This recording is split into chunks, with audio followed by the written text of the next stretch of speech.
Hey everyone, thanks so much for joining Baltimore County Fire Department EMS training series. For those who I haven't met, my name is Sean Barinholtz. I am an anesthesia and ICU physician at Johns Hopkins. I'm an active volunteer at Pikesville Volunteer Fire Company of Baltimore County, and I have the honor of serving as one of the associate medical directors for Baltimore County Fire Department. On behalf of Dr. Andy Pollack in the medical director's office, on behalf of the EMS office, Chief Shenning, Captain Stewart, Captain Fitzpatrick, thank you for what you guys do every day. Thank you for your dedication to lifelong learning. A big shout out to Ashley Brooks. Ashley is online with us. She is a young member and a volunteer at Pikesville in Baltimore County. She's going to be helping us with our IT platform. If you have any issues, feel free to chat her. She's also going to be the one who sends out a link in the chat at some point. If you want your CEUs, click on that link. We'll also let you know when that's sent out. Fill in some information and you can get your MIMS CEUs. Tonight, we're super excited and honored to have with us three amazing people. Dr. Christopher Welsh is an associate professor in the Department of Psychiatry at the University of Maryland School of Medicine. He is the medical director of the University of Maryland Medical Center's Substance Abuse Consultation Service. He also works with the Baltimore City Department of Health and the State Department of Health on expansion of treatment for opioid use disorders, needle exchange, opioid overdose prevention, and other harm reduction initiatives. He's involved in the training of healthcare professionals in various addiction-related areas and serves as the medical director of the State Center of Excellence on Problem Gambling. Toni Torsch has been a Maryland State employee for 40 years, training staff and facilitating cognitive programs for delinquent youth. After suffering the devastating loss of her son, Dan, in 2010, Toni started the first GRASP, Grief Recovery After Substance Passing chapter in Maryland, where she utilizes her experience to provide support to families on their journey through grief. Toni also started the Daniel Carl Torsch Foundation, a nonprofit whose mission is to provide overdose prevention, awareness, and harm reduction programs and charitable assistance to low-income persons seeking substance abuse treatment and sober living. She was instrumental in getting the Overdose Response Program bill passed that enables families and individuals access to the life-saving overdose reversal drug, Naloxone. We also have Amanda Sabino. She has been working as a peer recovery support specialist since 2014 after establishing her recovery several years beforehand. She started working with middle and high school age youth at Dundalk Youth Services Center and eventually became that program's manager. In 2016, she was offered a position at Epic in Dundalk to work with both transition age youth and adults enrolled in the MAT program. In 2018, she was offered a position in the Baltimore County Department of Health Reach Line program. Working for the county has given her the opportunity to use her skills she developed as a peer to assist those in need, but also utilize the professional and personal experience that she has to better serve and connect peers and first responders in their mutual goals of improving wellness within the community. To all of you, thank you so much for what you do, and thanks for being here. I'm going to hand it over to Lieutenant Wenzel. A huge acknowledgement for Lieutenant Wenzel, Baltimore County Fire Department, for connecting us and bringing us these three amazing people. Lieutenant Wenzel. Good evening, everyone. I just wanted to say that if you're not aware, and I'm sure most of you are, that Baltimore County has been participating in the Overdose Data to Action Grant. Through that grant, we have been able to connect with a lot of wonderful partners, three of whom you see here tonight. And our goal as a fire department is to improve relationships and responses to people suffering from substance addiction and to improve their experience when they do suffer a non-fatal overdose. The way that we do that is we increase understanding of what substance abuse is, better techniques for how to relate to people, and how to get them to help and what resources are available. So with that, I'm going to turn the conversation over to Dr. Welsh, and I can't thank the three of you enough for what you're doing for us.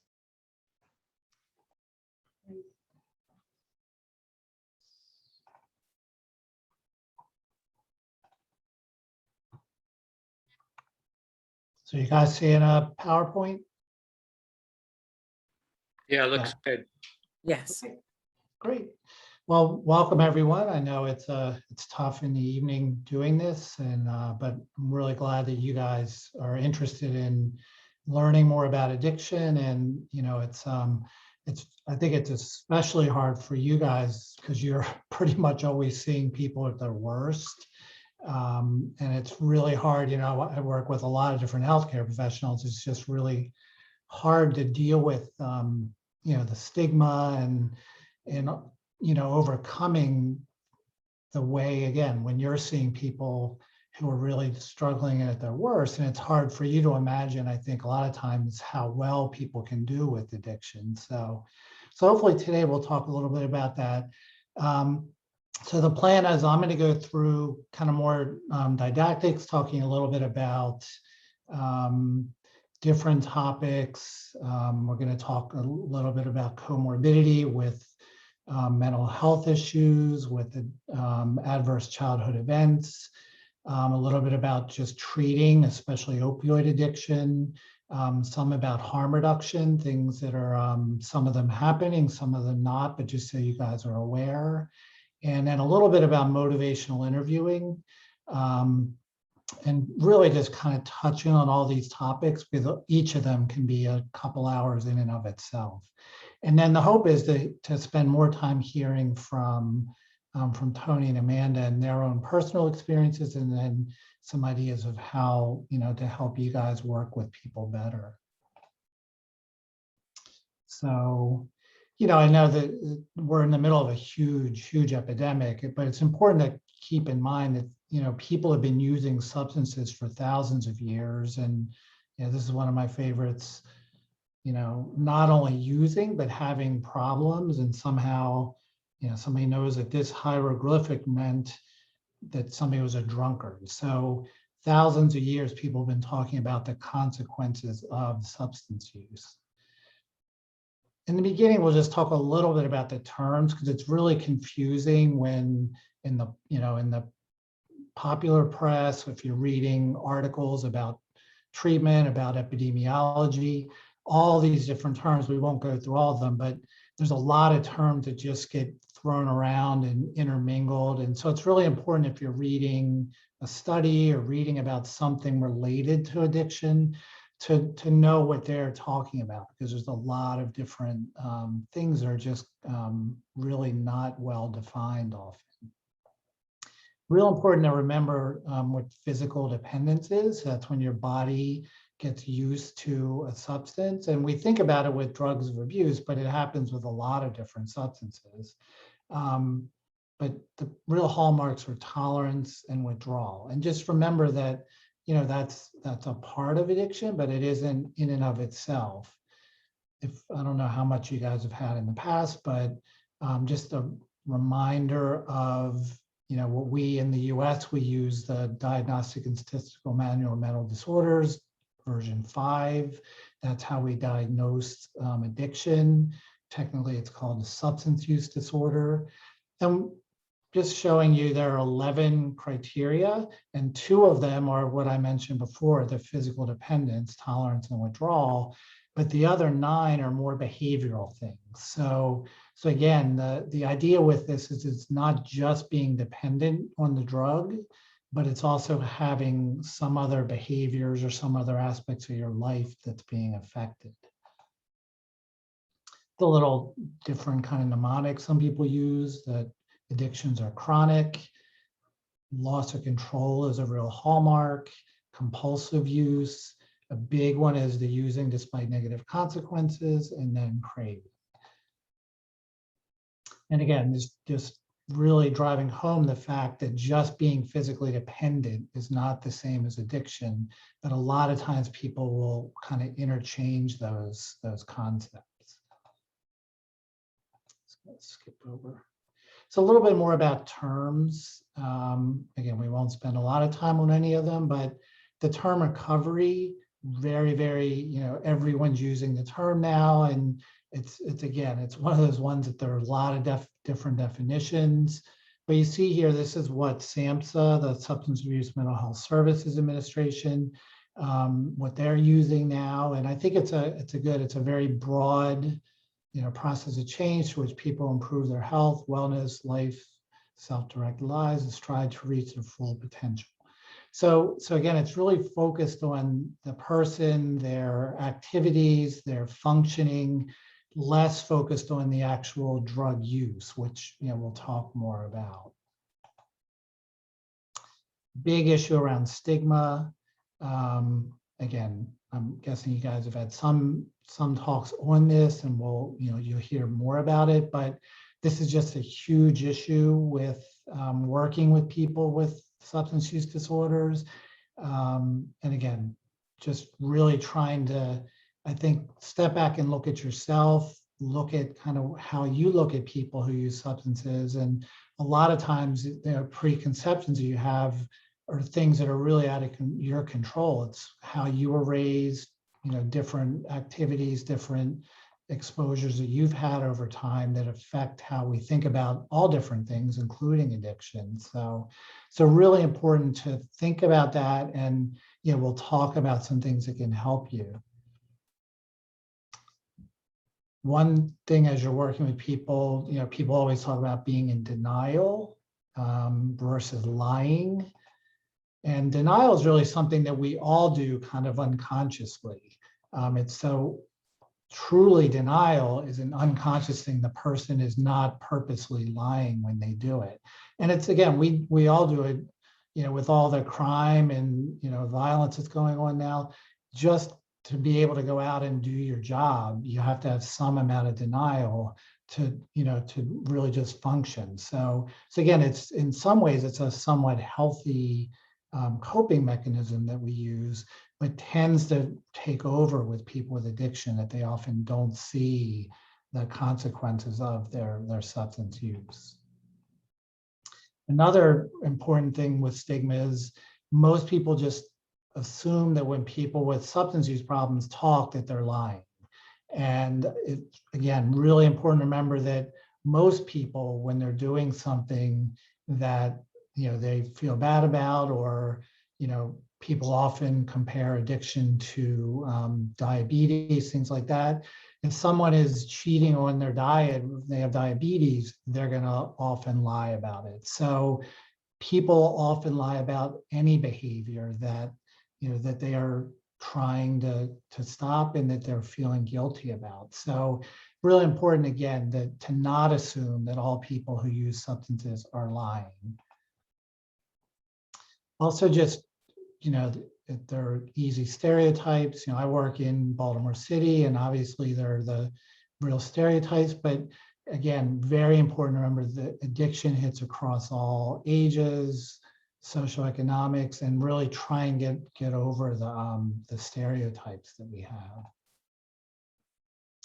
So one way to really help deal with this is just around terminology, and there's so many slang terms, and really trying to get people to stop using these terms, even when you're, if you're talking among yourselves, certainly not with the person themselves, but even talking amongst yourself. And there's a big push now to use person first language. Again, I'm assuming you guys have heard about this before, but really try and get away from labeling people by their behavior or by their disease. So, we're trying to get away from calling someone a diabetic or schizophrenic and saying that it's a person with diabetes, person with schizophrenia.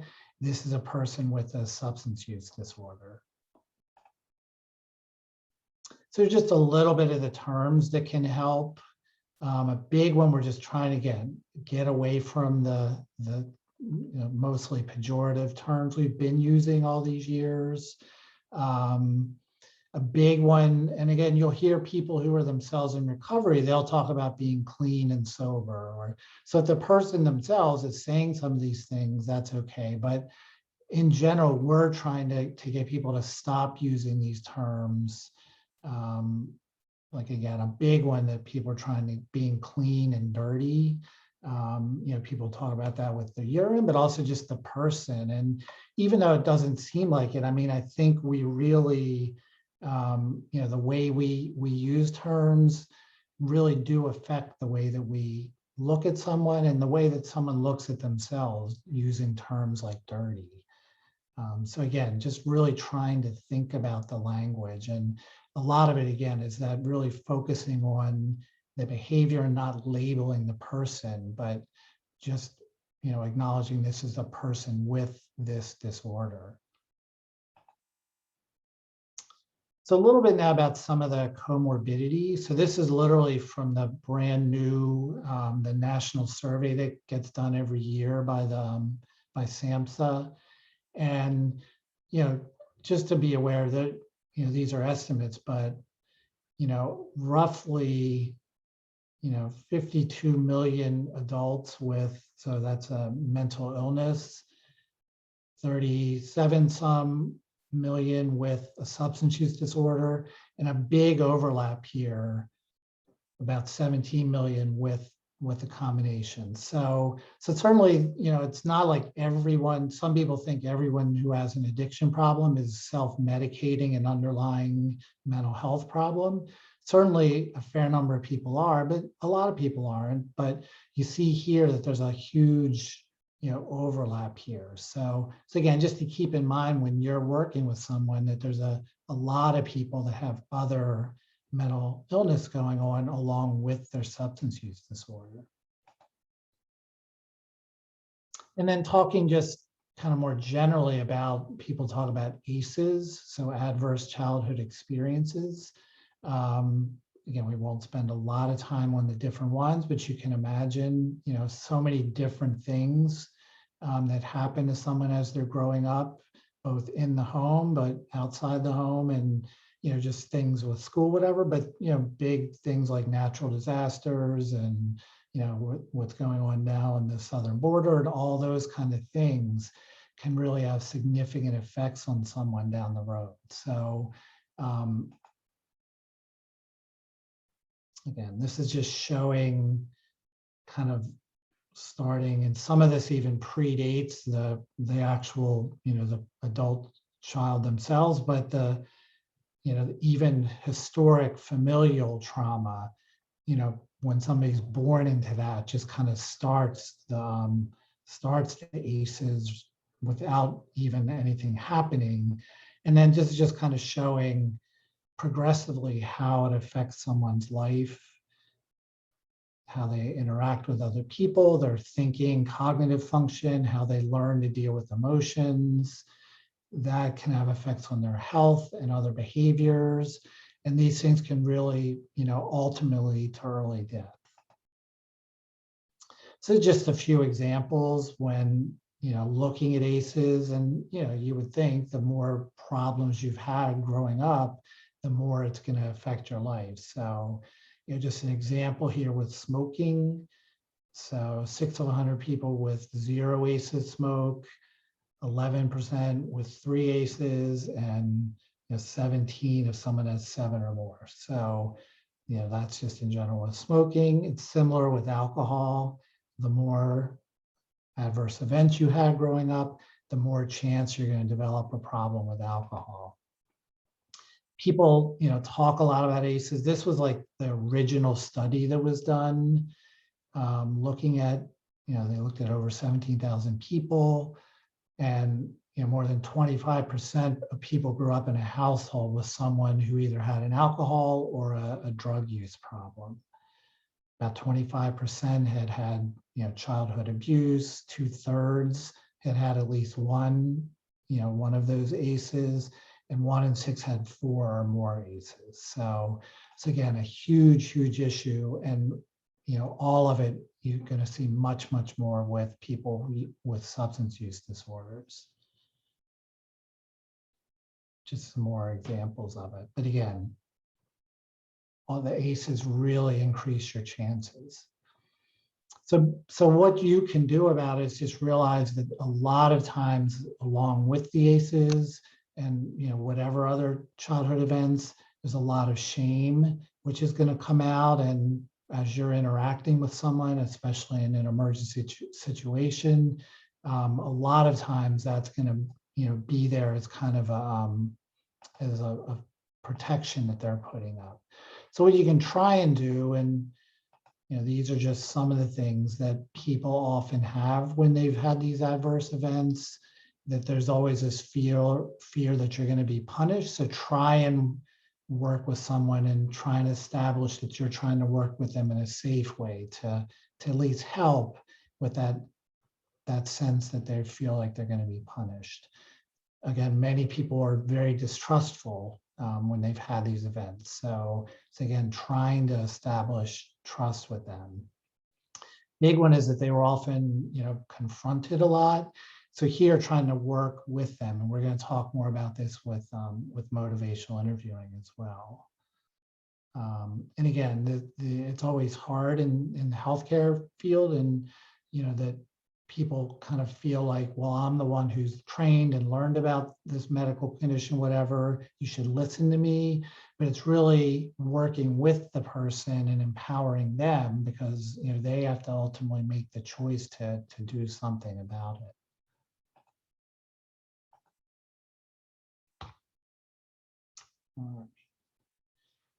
So jumping now just to talking about addiction in general, and I think it's always important to remember this, that it's treatable. And again, I mentioned in the beginning, I think it's especially hard for you guys because you tend to see people, at their worst when they're having significant consequences from their addiction.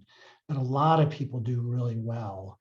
And if you've never seen this before, it's just comparing addiction to other chronic medical conditions where behavior change is an important component of managing it. So looking at diabetes, hypertension, and asthma, and just looking at compliance with medications, diet, attendance, very similar actually. But again, because addiction is so stigmatized, we don't think of it that way, but it really is like other chronic conditions. And part of the reason is that we've traditionally, especially here in the US, more than most other countries, we've had this very kind of, black and white, all or nothing view of addiction treatment. You're either totally have stopped using all mind-altering substances, or you're not. And again, it's not how we tend to think of other chronic conditions. We tend to think much more on a continuum of how well someone is managing their symptoms, or their blood sugar or whatever it is, but not in this kind of absolute, you're either under control or not. So we're really trying to move the model to people thinking about addiction much more like other chronic diseases. So we're really focusing tonight on opioid use disorder.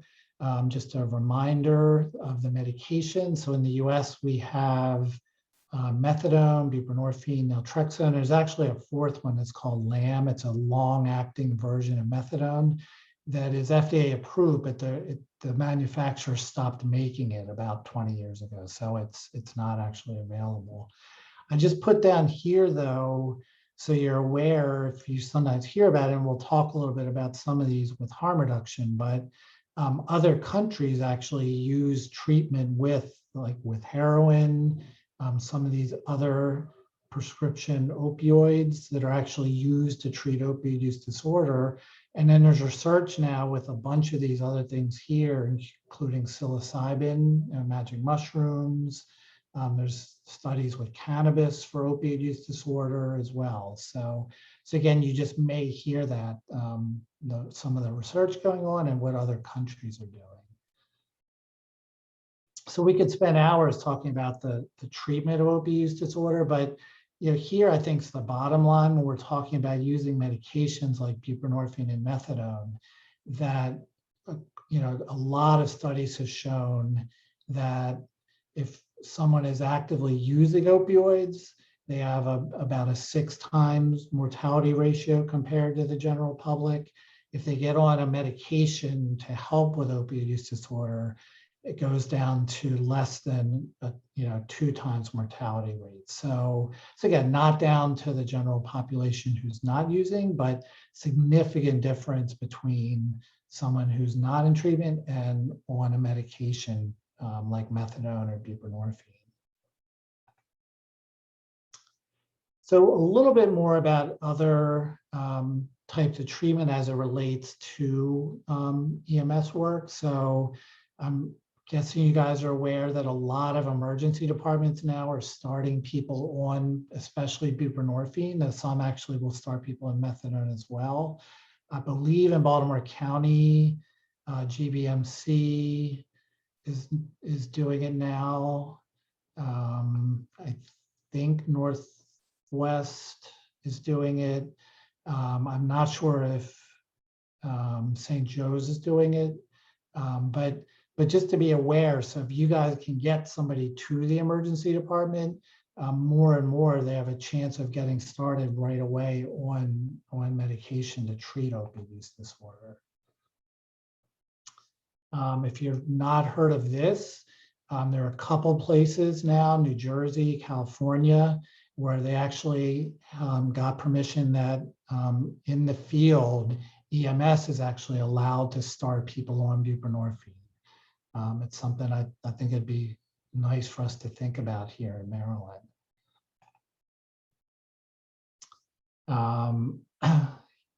Here, you're going to hear more about this. There are some areas where peers are actually going out with, on the ambulance and actually, at the same time, they're there with EMS responding to someone who's overdosed. Another whole area is kind of hospitalizing people against their will, kind of like what we do with someone who's suicidal or homicidal, EPing them and then having them certified.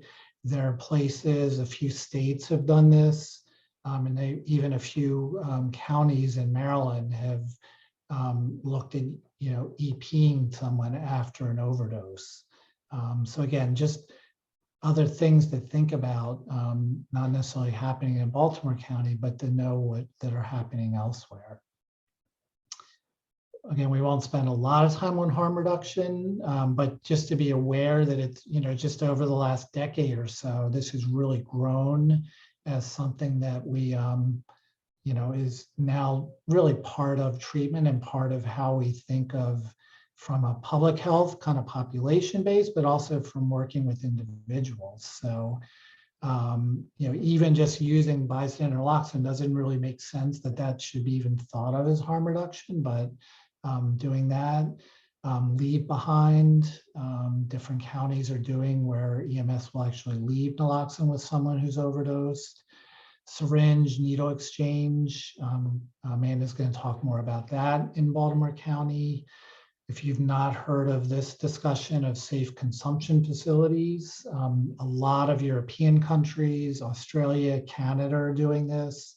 A lot of push to get this happening in the US as well to really cut down on overdoses. Drug testing, especially now fentanyl testing, so that someone, say if they have cocaine, knowing that now can be adulterated with fentanyl, so being able to test it and maybe, especially if we had a safe consumption facility, using it in a safer way or not using it. I mentioned before, there are countries that are doing actually prescription heroin, and now Canada started doing opioid dispensing machines. So that's what this is here. So again, because of all the just how tainted all the drugs are now, they actually have it. So, the person has to register, but they can actually go to like a dispensing machine and actually get, opioids to use that, they know are not tainted. And then lastly here, again, I don't know that there's really harm reduction. It's really just looking at treating addiction in a better way. But if you've not heard of law enforcement assisted diversion, LEAD, Baltimore City's been doing it now for a few years, and I think some of the counties are getting ready to start. Okay, so real quickly, we'll talk about motivational interviewing. It'd be nice if this is how simple it was, but unfortunately it's not. So again, this is something that it's good just to hear. If it's something you're more interested in learning about, I really recommend the book. It's called Motivational Interviewing. That's really the kind of the Bible on learning this. And there are a lot of different courses, or actually, nice videos on YouTube and all that you can do. But it's something that really, just hearing about it isn't enough. You have to really practice it.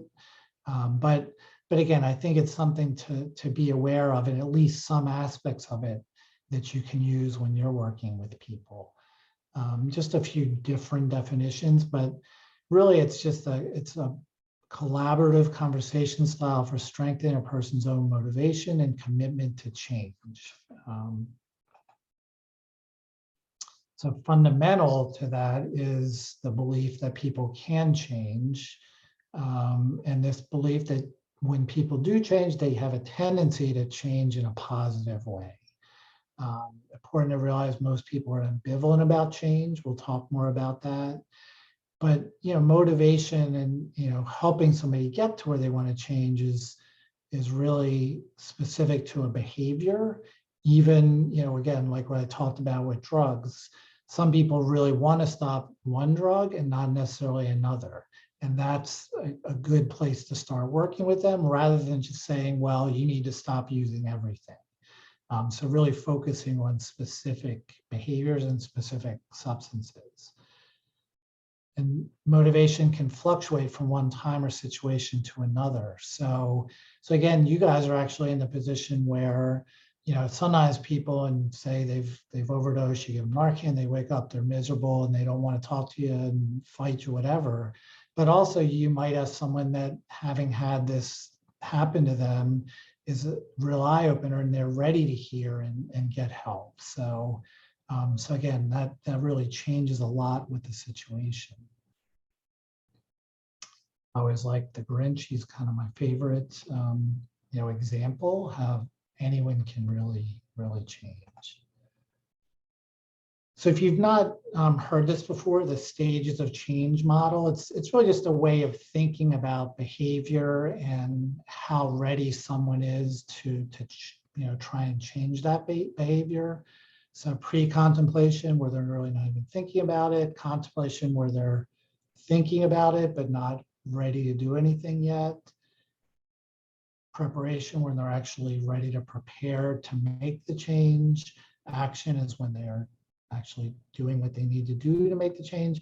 And then maintenance is once you've made that behavior, then what do you need to do to keep it going? And it looks like it's kind of a linear thing, but much more often it happens in a spiral, and people go up and down. And but again, it's just a way to think about where somebody might be in thinking about changing the behavior. So it's important to think about why people don't change. And often they're not convinced that either that there's a problem at all, or that they need to change that problem. Sometimes they're just not committed to making the change. And a lot of times it's here that they feel they lack the ability to make a change. So a lot of times people have tried to stop, especially thinking about smoking or even drinking. They've tried to stop and not been successful. So it doesn't always mean that somebody doesn't think they have a problem, but a lot of times they don't want to make the attempt because they've failed before and they just are dejected around that. So what you're trying to do is help the person get to where they see that the behavior is problematic and that it's something that it's worth them trying to make an effort to change.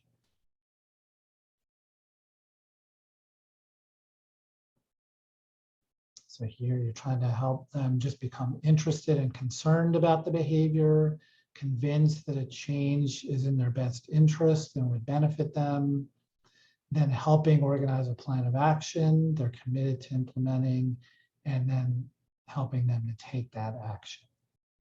And again, a lot of this, the whole idea of motivational interviewing is really, a longer interaction than what you're going to have with somebody. But also, I imagine that you see the same people often over and over. And some of this you can actually think about that you're doing kind of serially with different visits with them or different encounters. So people talk about different aspects of motivational interviewing. One is the spirit of it. So I mentioned before, it's much more of a collaborative, working with the patient in a partnership rather than, imposing on them as the healthcare professional, this is what you should do. And it really does honor their expertise and their perspective of, it's their life that's being affected. Big part of it is being accepting and non-judgmental. So you're coming at them, just out of compassion, caring, concern, which a lot of times they're not, when they're struggling with addiction, they're not getting that often from a lot of people around them. Mention this kind of ties in with the collaboration, that you're trying to evoke in them their kind of intrinsic desire to change versus imparting on them and yelling at them and telling them, this is the 10th time I've come to your house for an overdose. You've got to stop doing this. Usually that isn't what helps people change. It's really trying to help them find intrinsically what would motivate them. And then ultimately, the autonomy of the person, that they're responsible for change. You can't make someone change. You're trying to help them get to the point where they want to. People often talk about the principles of motivational interviewing. So it's this read, so rolling with resistance, expressing empathy, avoiding argumentation, developing discrepancy, and supporting self-efficacy. So again, not getting in a battle with them, not yelling at them, not getting in arguments, developing discrepancy. So as you're trying to get them to look at the consequences of the behavior, helping them kind of see that, some of what they're telling you just really doesn't make sense, that, they're saying this, but, really that there are consequences there. And then this last one here, supporting self-efficacy, when the person, does want to try and make a change, trying to help them get to the point where they really think that they can do what they need to do. Big part of change is resistance. And it's easy. We often think that the patient is resistant, but a lot of times it's really not a trait of the patient. A lot of times it has to do with the interpersonal kind of dance that's going on between you as the healthcare provider and the person. So it's important to step back and look at, some of your stigma playing into this, is what's going on with you at home playing into what's going on as you're interacting with the patient. So again, not just looking at resistance being, that person is being resistant. Again, this idea of, not getting in arguments and fights with the person. And then lastly, people talk about the techniques of motivational interviewing, and it's really just techniques of working with people in general, but we'll go through each of these, but open-ended questions, affirmations, reflective listening, and summarizing. And again, this is kind of in the perfect world. When you guys are responding to a crisis, you can't do some of these things in the way that kind of people do it when they're doing therapy with people with motivational interviewing. But again, just using open-ended questions, that helps the person talk more about the issue. It's a lot easier just to clam up if you just ask a bunch of yes or no questions. Again, understanding that when you show up at the scene, you have a lot of just facts you need to get very quickly. And so there are certain things you have to ask yes or no questions about. But as you're trying to get somebody to think about changing, it helps to ask open-ended questions so that they have to kind of think a little bit more about it when they're answering. Affirmations is a big one. So that's, kind of looking at the positive. Again, it's hard when you're responding to an emergency, but there may be a positive that you can look at and say it's somebody you've responded to before, and things are better than they used to be the last time you saw them. So looking for some small thing about what the person's doing to give them an affirmation about that. Because again, a lot of times when people are in the height of their addiction, everyone else, they've kind of burned all their bridges and they don't really have people saying anything positive. And it can be really powerful having that positive affirmation coming from the healthcare professional that's working with them. Reflective listening, so that's just showing them how that you're paying attention, and so reflecting back certain aspects of it. And in doing that, you can kind of guide them to think about, the reasons for change as you're doing it. And then the last one of those is summarizing, which is kind of the same as reflective listening, but at the end, as you're trying to wrap up, as you're talking with them. And again, it's, here's an example here, but again, you're just trying to get them to, you're showing them that you're listening. You're giving them a chance as you summarize to correct if there are things that maybe you said wrong, and then also to steer the conversation toward again, them thinking about changing their behavior. So lastly, a big part of working with people with any behavior change is ambivalence. And it's really just a part, if you think about any behavior you've tried to change, it's hard when something has become a part of our life and just our habits. It's really hard to change it. And most behaviors start out, with positive effects. And like with addiction, a lot of substance use has a lot of positives, and it develops problems over time. So there's almost always going to be ambivalence on the person's part. So it's important to remember that that's not abnormal, it's not pathological, and it's something that you have to help them work through. So really just trying to understand, again, that when you're looking at someone who continues to use substances, the positive effects of continued use are really immediate and predictable, even if it's a short-lived high or a short-lived kind of, forgetting about your problems.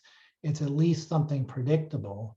Whereas when you're trying to get somebody to stop, the positive effects are often delayed, and they're often a lot more subtle than the acute effect you get when you're using. And similarly, when you're looking at the negative effects, when the negative effects of continued use, despite an acute overdose, but a lot of times the negative effects are much more chronic, whereas the negative effects of stopping using, the going through opioid withdrawal is much more acute. So there's actually a lot of kind of reasons within this that feeds into the ambivalence. So again, you just want to help the person exploring those. Again, and it's harder to do in the brief time that you're working with someone, but again, there may be occasions where you can work with somebody and just try and get them to think about. But what's important is to not only look at the bad things, but you also want to talk about the good, because if you're not addressing, the aspects of somebody's life that the substance use, as harmful as it might be, it still is playing a role in someone's life. And so you need to look at both aspects of that to really help them feel that they can change it.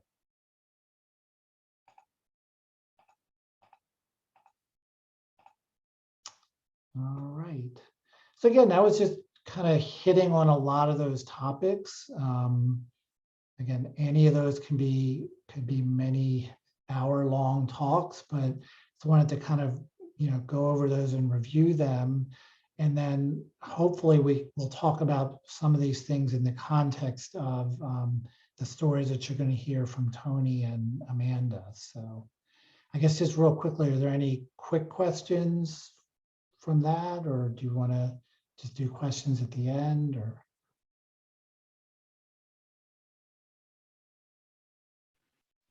Chris, could you put your contact information in the chat? yeah.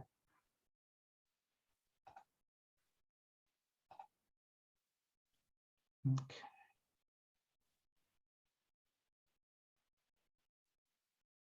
Should I take this down as you guys are talking, or?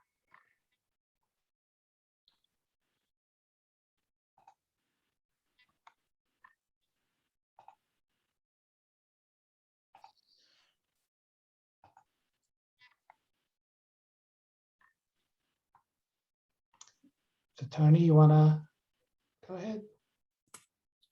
Hi, everyone. Toni Torsch, director of the Daniel Carl Torsch Foundation. If you're anything like me, you've had a very long day already. So I'll talk for a short time and then I'll open it up to any questions. Dan died, my son Dan died of a heroin overdose, December 3rd, 2010. And that day, from what I can remember, sometimes things are in a fog, but what I do remember is how caring EMS were and how gentle. And even though they probably maybe even weren't sure, if what the circumstances were, they were just very caring. And I can only imagine the exhaustion that our first responders suffer. I mean, we're still in an epidemic within this pandemic. And I just know that you're in thoughts of a lot of people. So since Dan died, I have had my hand in a lot of different things. We worked very hard to get Narcan, Naloxone, into the hands of everyone that should have it. And I feel strongly that we all should have it. I encourage people, when people say, well, what can the general public do? Well, then I say, get trained in Narcan and carry it. Put it in your purse, keep it in your medicine cabinet. I don't know whether that would have saved Dan or not, but we were never given the chance at the time. I think it might have, because I had just seen Dan, and I know you have a small window. I wish it had been different, but it wasn't. And along the way, we started this foundation, and we started a grief support group for people that have lost someone to drugs or alcohol. And what we do run into are people sometimes at the best, but normally it's at the worst of times, and they're in full crisis. And we also have learned about some of the very best, and we've also learned about some of the very worst. And that goes for our families, and it also applies to, unfortunately, how people interpret they were maybe judged or treated by, sometimes first responders. Luckily, it's not very often that we hear those things, but we do hear about it. And I don't know how we can how we can be better partners, what we can do for you. And so I'd like to hear, more from you. What can we do to work on getting better? When Chris was talking about the language and the judgment, as a parent, I wondered about that. I really wondered, and not really so much for our EMS, but I really wondered about hospitals. I wondered, well, did they really work on my son as much as they really should have, in my head? Or did they think, oh, it's another junkie, we probably did him a favor? And it pains me, but I do know, after talking to medical people, that they've said they try to save someone's life regardless of who it is. And that's what I can trust in, that's when everybody's, that's what you were trained in, and that's what you did. And in my case, and in many, many, many families, they have nothing but the very best to say about the EMS and how their loved ones were taken care of, and how they were treated. So I just really want to know from you all, what can we do? What can families do better? Is there something that we're not, something that you want to hear from someone when you come upon a scene? What do you need from them? I mean, my story is very, it's not a real long story. The worst happened, and we're trying to do better. We're trying to help that other families don't suffer the same kind of pain. Fact is, Chris didn't go into a lot of statistics, but before the clock strikes 12 tonight, we'll lose at least seven more people in Maryland to an overdose. We're not getting better. These numbers are not getting better. If someone tells you right now tonight, you know what, I've seen it, I think it's stabilizing. Well, call BS, because it's not. I think a lot of times they're not getting reported. EMS, their 911 is not being called because we have so much, because we're saturating the communities with Narcan. They're getting them stable, they're getting them on their feet, and they're still not calling 911, even though they're always strongly encouraged, please call, because you could overdose again. So that's what we would like to see, just the continuing the conversation, less judgment, and changing the language. So I'd be more than happy to answer any questions, but I really would love to hear from you.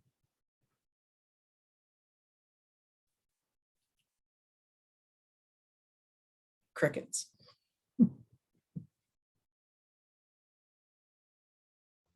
I have one for you. As a provider, as a paramedic that responds, it's helpful for us to know if more than one substance is normally used. So that way, if we're expecting a heroin overdose, but they typically use heroin and cocaine together, it gives us a better understanding of what that outcome is going to look like once we administer Narcan, and if there's other things that we need to be looking out for as well. I know sometimes they don't know what's in the drugs that they're getting, so that might not always be possible. But if it's a I don't want to say routine thing to use more than one substance at once, that's very helpful for us to know. Good point. Thanks, Amanda. We'll be able to pass that information on, to families in our support groups. When we have a couple of teams, outreach teams that are in the communities. So we'll be able to let them know, look, when EMS come on the site, don't fight them. Let them know exactly what you think that could be there. Right. Okay. Hey, this is Bill Adams from Cecil County. I was just going to echo what some of Amanda said. I was just going to say, just be honest and let us know what they took. We really need to know what they took. So like she said, so we know how to treat them. We know, if it's not an opioid, and they don't come around with the Narcan, that we can start looking at other things that we might need to look for. But I think honesty on what they took, what they normally take, is always good, and helpful as well if the baggages or the little plastic bags are available, so we can see if there's a stamp on it. I know from us, we turn that into our heroin coordinator, and they research the stamp to see where the drugs are coming from, so they know if it's coming from Jersey, Pennsylvania. So the little baggie that comes in as well is helpful to know if there's any markings on it, so we can pass that on. That's a good point. Thanks, Bill. I think sometimes people are because of fear of maybe law enforcement coming into the picture and maybe doing some investigations. But, we try to let everyone know about the Good Samaritan law. You've called for help in this medical crisis. You have, there's no arrest. It's not going to affect parole, probation. So we try to get that message out too. Yeah. So I always tell people, I don't care what they did. I need to know what they did to help them, not anything else, but for what to help them, how to help them. So I need to know what they took, so I know how to help them. So that's my main concern as a paramedic in the field. That would be an awesome public service announcement, wouldn't it? It would be. Yeah, I like that. Thank you, Bill. As a person that's been on the receiving end, it would be appreciated if family members would make sure to show EMS providers any Narcan that was already used, and making sure that they're communicating with 911 operators about I'm giving it now, because if too much, if a lot is given, it can have a different effect, and it can be very off-putting. The second thing is I'm going to echo the keeping encouraging family members to keep the baggies or any drug paraphernalia that they have there, because I'm seeing that EMS does kind of put that in the notes, and it helps us at the health department know maybe what exactly that family member might need in the way of supports or harm reduction. Okay, so I have a question then back to Amanda or Chris, your physician. What detrimental effects if they've had a number of doses of Narcan? It's not detrimental. I was given too much at one point, and because of how much I was given and how deep my withdrawal hit me as fast as it did, contributed to a lot of the reasons why I didn't act. I signed AMA when EMS arrived. Got it. Okay. A lot of what we see is severe nausea, vomiting. They're cold, they're shivering, they just can't get warm, and they just feel like crap. Projectile vomiting Right. for When I give it, I always massive try to amount, give it- I try massive to give it doses of Narcan. intravenously. Right. And just give just enough to get them breathing again. And that way they're not feeling so horrible when they wake up. Okay, good.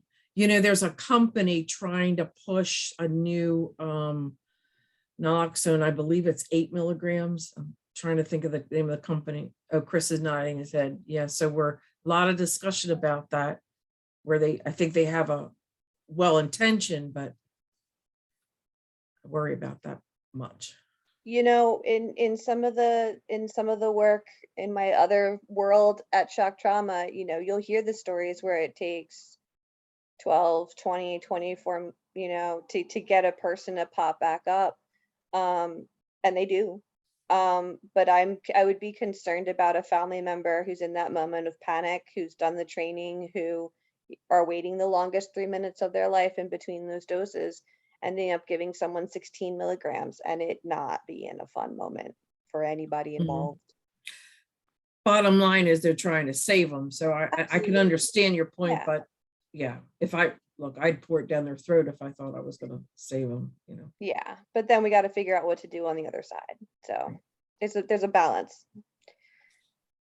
Hey, Dr. Welsh, there's a question in the chat that from Joseph Benham. It said, I've seen a lot of comments from the public that public Narcan programs are enabling people with substance problems rather than helping them into recovery. Can you comment on that? Yeah, I mean, pretty much all the research that's been done with that, you know, dispels that.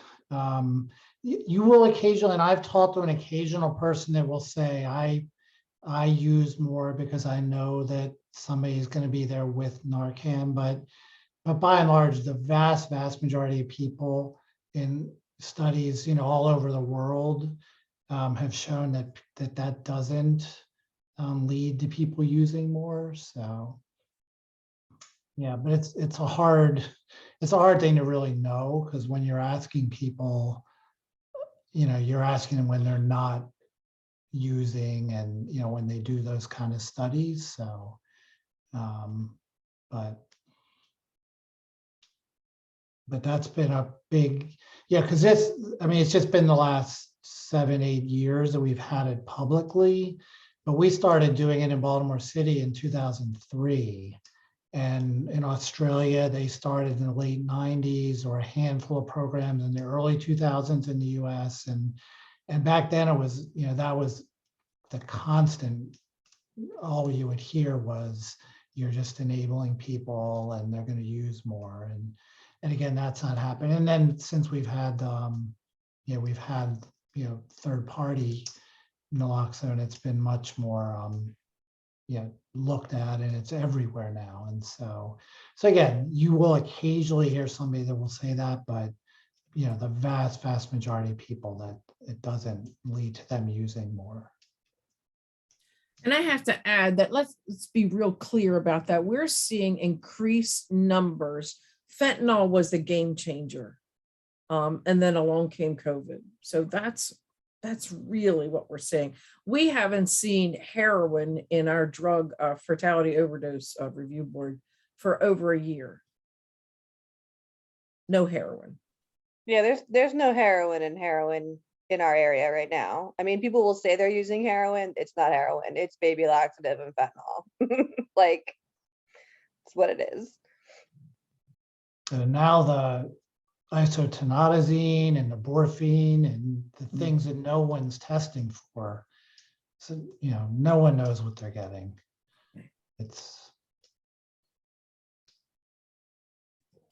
We're in my area, we're seeing a lot of stuff that's called scramble. But I don't Yeah. know, Lieutenant, I don't know what area you work. I'm not familiar with you, but in my little corner of Baltimore County, I know our overdose calls have reduced dramatically. And I don't know what the reason for that is. I know there's a lot of programs throughout my area where there's the Narcan leave, where you leave Narcan at the house. Police, law enforcement is equipped with Narcan. And of course, now you can get Narcan without a prescription at the pharmacies. So I think that might be a combination of all those things, but I know our calls for overdoses have reduced. What area are you in, Mr. Thomas, if I could ask? Do you know where Baltimore Highlands, Lansdowne Yes. is? We sit right in that little corner between Baltimore City and Anne Arundel County on Annapolis Road. All right. Okay. Yeah, and I'm seeing and hearing a lot of talk scramble over in that area. Scramble's also being a little bit more up in the northern Baltimore County area. And for those who don't know, it literally is everything mixed together is what scramble is. It's kind of like the remnants of what's left over. So it's a very unpredictable purchase. It does tend to be a little bit cheaper than if a person is normally buying what they believe to be opioids, what they believe to be cocaine. But it can be really a sticky wicket.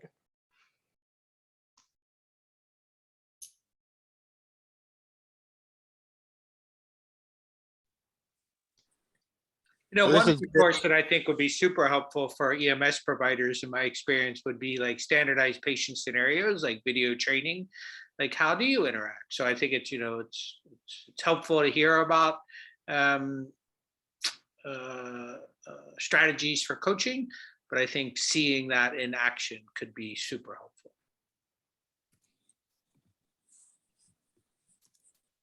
There was a question about whether or not scramble will respond to Narcan. If opioids are present in the scramble, then yes. If it's not, then you got to do the process of elimination like you would with any other overdose, where it's an unknown substance. It can also, and like we know with Narcan, when opioids are taken out of the picture, then we're kind of left with whatever is there. And normally that's an upper of some kind, generally speaking.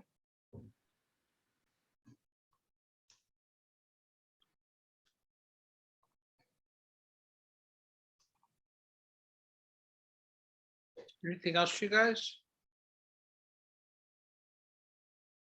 We put in the chat, Ashley put in the chat a link to get your CEUs as well.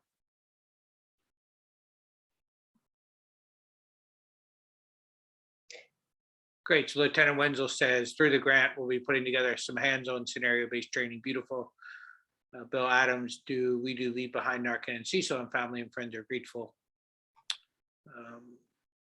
Ashley sent out the link again as well. And then I just want to bring to everyone's attention, through the health department, we are going to be doing a pilot program for fentanyl test strips as well.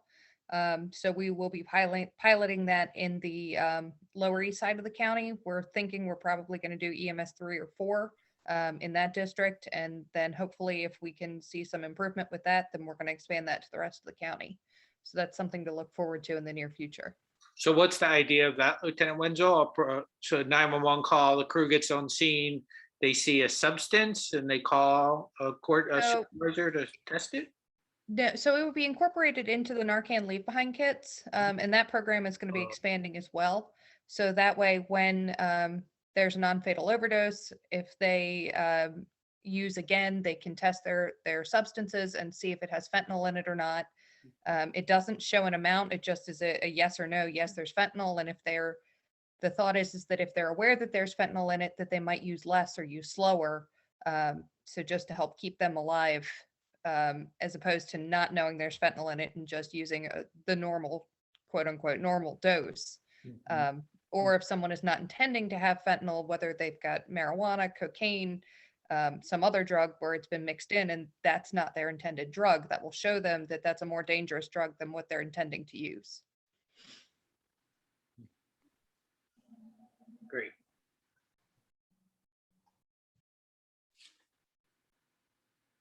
Any other comments from our speakers or Lieutenant Wenzel? We're good?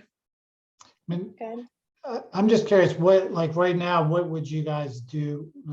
Like, say somebody refuses to go to the hospital, what you leave behind Narcan and just a phone number to the health department, or So right now what's happening with any call that is related to a substance, any substance use call that gets flagged in EMEDS comes to the health department, which I'll talk about in a minute. Naloxone leave behind kits are an option for anyone who it's an opioid related call or an overdose related call, and it's especially offered if a person is signing AMA. And that's the standard right now. And then that is reported to the health department that a leave behind kit was there. When that happens, the reach line team or the peer team is notified. And if contact information is provided for either the family member who received the kit and or the individual who experienced the overdose, I follow up with that contact information, check in with the person, see how they're doing, see if there's any supports that I could offer them, from basic social services to harm reduction to access to treatment. And that's done within 24 to 48 hours of that information being provided to me from EMS. is that is it automatic, or does somebody have to physically call or email or? So it was originally that emails were sent, and I still encourage EMS providers to send those emails. They know the email address to send it to. At this point in time, OD2A has created a system where we have a report that is automatically updated directly from EMEDS, where if it meets specific criteria, those reports are sent to me. And I can extract them myself. So it's eliminating that extra step that EMS providers had to do of sending me an email. And on that note, I want to encourage every EMS provider on this call to please put phone numbers in these reports. Please. It's really, really important for Amanda and her peers to get in touch with these people, is to have the phone numbers. So if you take the time, please put those phone numbers in the report. It's really important for their work. This is in a delete or? One more time. Lieutenant Wenzel, is this an EMED delete you're talking about? Yes. Yeah, there is a field to put the phone number in, but even if you put it in the narrative, just wherever you can put it would be super helpful. And I read everything that is provided, and that is put into a case management system. So even if, let's say you've interacted with somebody in the past and you now have new information, a new home address, a new phone number, they are now admitting that they're using substances, or the method of how they are using. It's all put into my case management system, so I can really tailor how we support these individuals that are experiencing overdoses.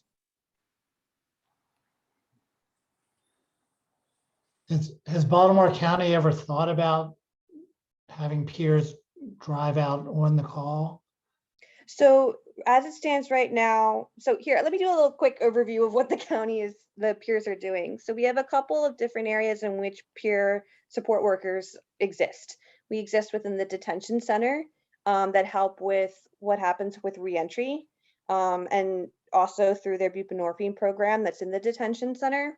We have peers that operate the 88 Reach line, which is a warm line that runs Monday through Saturday, 8:30 a.m. until midnight. A peer always answers the phone. That way we can get connected to treatment, transport to treatment, supports for family members as well. EMS, if they do call us, if they call us while they're on a scene, we will come out and see a person then. And then through OD2A, my primary purpose is to work with anybody that is referred from a first responder, law enforcement, EMS, fire. And I would be able to go out and directly support. At this point in time, the county does not have enough to have a designated person to be a ride along like all the time. But I know there's been some conversations in public safety about if that was the kind of peer that they wanted to take on, because it's a very specialized peer that needs to know what to do when you are a person, but you're also a piece of equipment on a rig, and you need to know how to be that piece of equipment.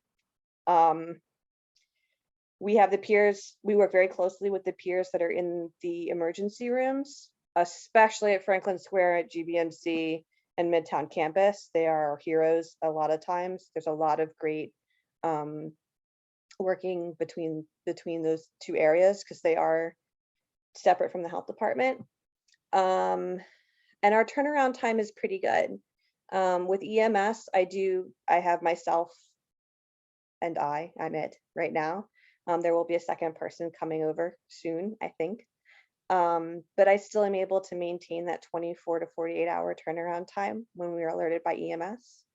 The peers have between 24 and 72 hours when they call the reach line if someone's referred, but EMS takes high priority. So if EMS were to call, it's an instantaneous, we want to respond to that scene as quickly as possible. This is Bill. We just started in Cecil County about 2 months ago. We call it the PORT program. It's the Prevention Overdose Response Team. I'm a former paramedic. I just got promoted to the position. So now I'm doing basically what you're doing in Cecil County. So I do the emails, report reviews myself. I do go out in the field and do field encounters. I do have Voices of Hope, who is a big component of ours that do harm reduction. They're all peer recovery specialists as well. So I basically do what you do.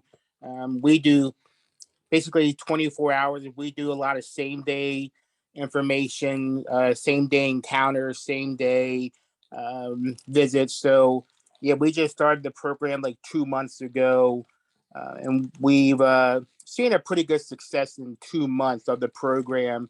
It's a grant-funded program through the governor's office that we got the grant money for my position. It's a 3-year grant-funded position, but it's a great position. Loving it. The peers are loving it. My team's loving it. So it's a really good program that we just started, and it's going really well. So sounds like something you're doing, but just a little different, I guess, application of it. Yeah, we've seen some pretty good, we've been working at this program for several years and figuring out what is needed within Baltimore County. Baltimore County is made up of such a unique population when you look at it socioeconomically, when we look at it when it comes to public transportation, and when it comes to a lot of those makeups. So having the hub and spoke model that we're utilizing and figuring out ways to provide the support needed to EMS, understanding how to function within an EMS system that is both volunteer and career, making sure that everybody's on the same page and receiving the same information, makes us a little different, but I think it's a very manageable approach. And I know that with some of the technology that's going to be coming in to Baltimore County, literally within the next few months, just saw a wonderful presentation of the case management system we're getting. We're going to be able to react to a lot very quickly, and being able to utilize a lot of different parts of the health department to provide tailored services to these individuals in need. Outside of just behavioral health, this will also be able to expand into social services as well. Yeah, cool. Which is very cool. I do want to talk a little bit, because it was talked about earlier, about the harm reduction that's currently being provided in Baltimore County. We do have syringe services within Baltimore County at multiple locations. And Toni, please correct me if I'm wrong. We are able to utilize the Torch Foundation if a person is not able to come to us to receive those services for syringe services. We do provide wound care. We do have test strips for fentanyl. We do Narcan trainings there as well and provide Narcan. And we provide sharps containers. A big part of that is we want to prevent sticks, and it makes an easy way to transport any syringes that have been used so they can be disposed of properly. We are able to see people at the Drumcastle location and at the Liberty Health Center, and I believe in Dundalk now, by appointment, but there is a phone number that you can call really anytime you call the Reach line, which is the 410-887-3224 number. You're going to be able to be hooked up to any of the programs that we have currently in place. For me, harm reduction is the beginning of my recovery. Harm reduction was what kept me safe while I was in active use the entire time. And I feel that it's important that it be a service that's provided to anybody who is using substances. There are some people that go to harm reduction and they stay there, and that is the level of recovery that they're going to achieve. That's a great question. What does REACH stand for? Recovery, education, and then something with an A, a C, and an H. They've changed it a couple of times on me, but it's just the REACH line. Thinking it out as you're reaching out and grabbing somebody to help you. But it has to do with recovery and education and community engagement, and they made it way more complicated than it needed to be. Where was I? My brain is gone. Harm reduction. So we want to make sure that we we're offering that. Harm reduction can be a great stopgap if a person has a 24 or 72-hour wait before they can get into treatment. My goal is, okay, we're going to be taking this next step. How can I keep you safe so that you're alive to get to that goal? It can be Narcan. It can be those test strips. It can be talking about going slow. It can be taking a person every day to go be dosed on a medicine-assisted treatment at an emergency room until we're able to get them into where they need to go, which is very important. Put that in there. I love that somebody knew what that was. Thank you for REACH and putting it in the chat. Right now we have 18 peers total that are working in the county. We will hopefully be having some more. We do an internship program. Just so that you guys know, since there's a lot of EMS providers and it's going to be my shiny face reading your reports on a regular basis. I'm the daughter of a Baltimore City narcotics police officer. I am the ex-wife of a firefighter. So I understand the first responder world very, very well. I started using opioid-based pain medication when I was 16. I transferred from using opioid-based pain medication to IV heroin in about 4 hours. The reason being was my access to opioid-based pain medication was cut off, and that was the only thing available. And then I was off to the races. I did maintain a job full-time while I was in full active use. I went to school full-time while I was in active use. I overdosed twice. Both times that I overdosed was when I was purchasing drugs outside of my normal area. So I was a Pikesville girl all the way. That is where I bought all my drugs. The Jamaican gangs were where I lived. When I went to College Park, it was a different dealer. It was a different mix. Both of the times when I fell out there, when EMS arrived, one time I did receive too much and I was not having it. The second time I was brought back. I was in school for pharmacology. I had convinced myself that I knew how I could manage my drug intake, how I could manage my overdose to prevent myself from being sick and not experiencing a secondary overdose. So overdosing did not motivate me to seek recovery. Outside another situation did.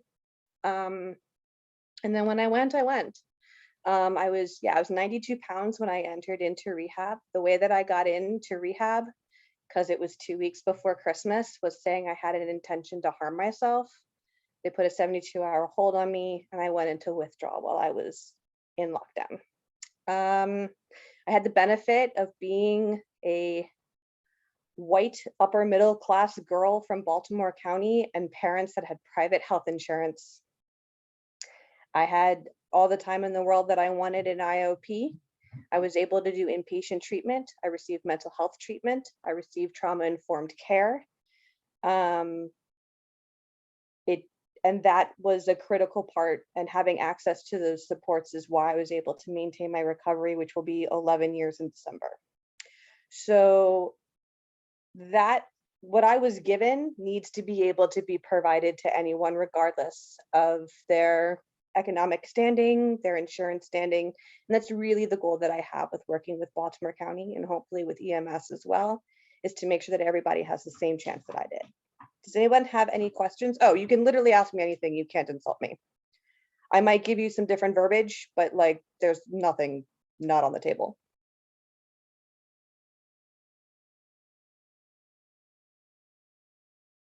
And like Toni said, there are crickets. See, with the police, I jump around. They can see me in person. Very entertaining. Have you ever? Oh yeah, I have ridden on the medic. I did ride-alongs with the county before COVID graced us with things, and would happily do it again. When I did my ride-alongs, I was able to accompany some individuals on overdoses, kind of have those chit chats. I would love an opportunity to be able to get back to doing that again.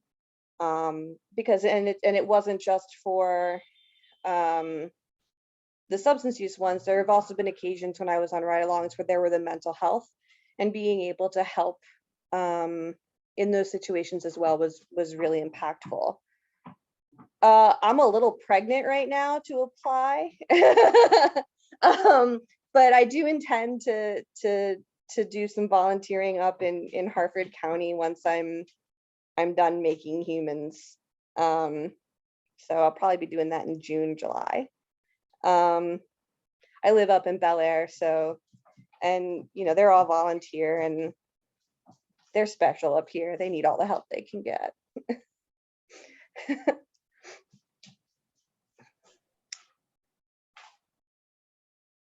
That's great, Amanda. Thank you for sharing your story and being so vulnerable. Mhm. Any questions for these guys? Yeah, I had a question.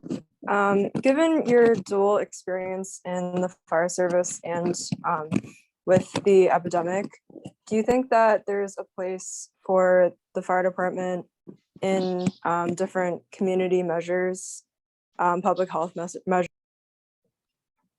Absolutely. I spend a lot of time trying to explain to the health department that it's not just EMTs and paramedics that respond to medical emergencies, that firefighters are often involved in these calls as well, and providing you guys with the same kind of knowledge. I also think that there are a lot of occasions where thinking about motor vehicle accidents, or when there's other emergencies where something has happened that's involving fire, to respond is the result of something having to do with substances, and being able to help you identify and kind of working with those individuals. You may spend a lot of time with someone in a car accident when you're getting ready to extract them. They may have gotten into that situation due to a substance related situation. And you might have an opportunity to engage with them in a meaningful way, while also, getting them out of the Prius they're trapped in. Does that kind of answer your question? Hopefully. So when I say fire department, I actually meant like fire EMS, all that. But Okay. what I was asking was more like outside of running calls. Have you ever seen the fire department or EMS get involved with outreach programs and things like that?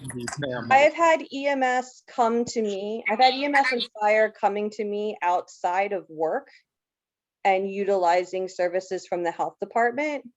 And that has been very beneficial, being able to have those one-on-one conversations. I've also had EMS providers that have been in these trainings and can kind of see, they've been able to talk to some individuals on a different level than I might be able to as the health department, and convincing them that it's worth calling out, and not necessarily in the moment of that call. I've had a lot of calls privately from EMS and fire providers going, hey, I got a friend, they're in a situation, they're looking for support. And I remember you from when I was forced to listen to you talk at the fire academy. And can you help them? And then be able to have that experience. I've also had some interactions where it was at the last, I think, Lieutenant one, where there was a person who was experiencing intimate partner abuse. And he knew that part of what was going on here was because of drugs, even though the call wasn't related to an overdose, and wanting to have that connection. And when I got that referral and we were able to talk to that individual, she was incredibly grateful that the EMS provider identified that she needed help and was respectful and kind to her. And so I do feel that EMS and fire have a place, because you're talking, like it's been mentioned many times before, you're interacting with people when they are their most vulnerable. You're interacting with people on their worst day. And Yeah, being able to listen to her is important. I just wanted to add, so we do outreach, all over the county, but at the extreme ends, Eastern Baltimore County, West End, Lansdowne, things in those areas. And we get, so if you ever want to volunteer and come out into some of the homeless camps, be more than happy to help, more than happy to have you all along with us. Also, we need, sometimes when we have calls from recovery homes, when they need training, Narcan training, whatever, to have someone from a background such as any number of you come with us. Let's face it, most everyone sitting in that room have probably been saved by one of you, someone just like you. When we were going around and thanking different firehouses, and we were trying to go to the ones that were hardest hit with some food and matching them up with people that have been saved by an overdose, it was huge. It did amazing things to the person in recovery, as well as I'd like to think that it also helped show that the EMS, your efforts are not wasted. There are people like Amanda that go on to be, they're successful in their recovery. They go on to be successful in their jobs and raise families. And it's because of your efforts. I'm going to put my contact information in the chat. Thanks, Toni. Sophia, I wonder if you're talking more about kind of organized infrastructures where, like community paramedics, for example, where EMS systems, work together with other public health services to do wellness checks, for example, or medication reconciliation and that kind of stuff. Sophia, is that maybe more what you're talking to, more kind of organized programs? Yeah, absolutely. I mean both, but when I was in college, I actually was in charge of a group that tried to get college students involved with volunteering in the community, to do whatever we could to help reduce overdoses. And it was just really difficult because there wasn't that much we could do as college students. And like now, as a first responder, I'm still kind of looking for ways that we can get involved besides seeing them one time on a call and maybe now and then for calls when we go back to their house. But yeah, like you said, organized programs, checking in on them, that kind of thing is something that I would love to see happen more in my area. So I was just looking for suggestions for things that we can do. And I think it would be worth me taking back to overdose to action when we're talking about building this program, since we have that space. And Amanda, chime in, that there could be a place for EMS providers that are filling out these reports, that if they want to be involved in the follow-up of who they're providing that information for, shoot an email, and I'll let you know when we're going out. And it might be helpful for them to see a familiar face, because they, you know, they interacted with you and you're coming back with something more than just Narcan and a ride to the hospital to make sure that they're okay. It's like you're coming with additional supports that could help change their life. So we can definitely talk about that. I'll write that down. Yeah, I think there definitely is room for that in our program. And I think you and I have discussed before how important feedback is for our providers, because there's so much not knowing. We just have no idea what happens to people once they're out of our care. Yeah. So I think that would really help our providers feel more fulfilled and successful if they have the end outcome. Even periodic status updates, I think, would be very helpful. And I'm a big, Amanda can tell you, because poor woman is CC'd on more emails from me, I think, than she wants to be. But when something successful happens, I really do want to make sure that the providers involved know, hey, I caught this person, and here's where we are, and this is what we're working on. So if as providers you want to ask, hey, did you get this person? And B, what's going on with them? I'm going to put my email in the chat. You can always shoot me an email. As long as the email you're sending me is from your Baltimore County email address, we have permission to communicate with each other regarding any of the incident numbers that you have. Having incident numbers is really important for me to figure out who you're talking about. So if you could always have that, and really putting those phone numbers just absolutely anywhere would be greatly appreciated. There's a great question, you guys, in the chat. I don't know if you want me to read it or if you guys could take a look. Oh, okay. Is there programs to pets of people with OD? Yes. Okay, so the question is, are there programs to help pets of people who overdose and have to go to the hospital? It's an EMS call. Is it an EMS call to animal control? How much can we, How much can we personally help? I know help for some people, their pet is a reason why they don't want to leave or go get help. Yes. So I do have resources of animal rescue groups that will hold animals while a person's in treatment. And if a person is comfortable with leaving the state, I actually do have recovery programs that will let you bring your dog, as long as that dog doesn't have any biting history. So that is something that we can work through. You can call animal control, and I just ask that if animal control comes into the call, because you got to do something right now, make sure that the reach line is there too, so that we can work with Baltimore County Animal Control, let them know what's up with that animal, that it's not a surrender situation, and then we can notify the private animal rescues to temporarily hold the dog out of the animal control area of sadness. So Lieutenant Wenzel, can you just clarify that a little bit more? So providers show up, they have a patient who is overdosed, they've been reversed. We want them to go to the hospital. They don't want to go because they have a dog in the house. What do we do then? Like on the spot. I mean, we can't call Amanda Sabino's cell phone. Call the reach line. Or can we? I'll get it, honey. Sorry, my toddler just spilled a drink all over the counter. Anyway,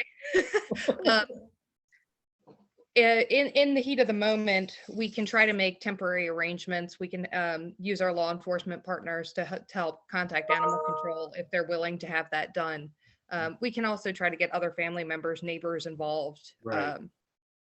Yeah, we're really good at thinking outside the box and being creative. That's right.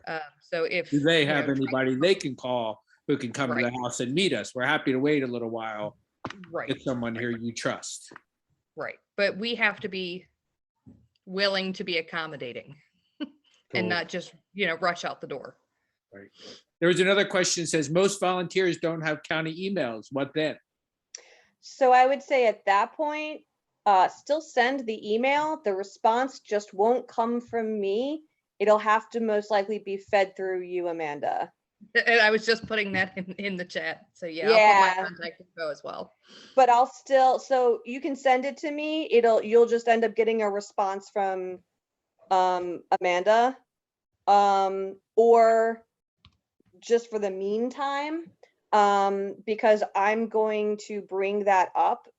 Is the email, I guess, if the email address is coming from the volunteer house, I should be good, but I'm going to check that, and I'll send an update to Amanda W once I know what my rules are from my happy data people. The question about once I found 40 chicks in the trunk of a guy who OD'd, that's part of why I asked. That is going to be an animal control. I have no emergency animal people who take chickens.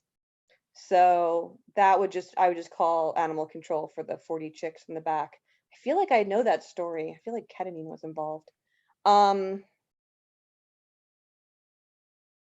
Cool, yeah. Any other questions?